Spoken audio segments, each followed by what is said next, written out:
এই ছোৱালী, এবাৰ নিসংগ যৌৱনৰ পাতলীয়া বৰষুণজাক বিচাৰি দিবা। মই প্ৰেমিক চৰাই, প্ৰেম কৰিব বিচাৰোঁ।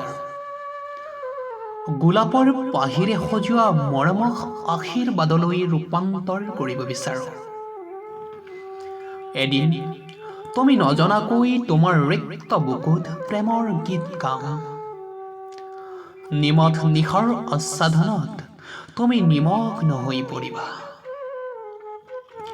ভাল পোৱাওতো এক শিল্প, সঁচা প্ৰেমৰ সংজ্ঞাও এক শিল্প। মই তোমাৰ প্ৰেমৰ কোলাত কোমল ওঠৰ পৰশেৰে উপচি পৰিম, এয়াও এক শিল্প।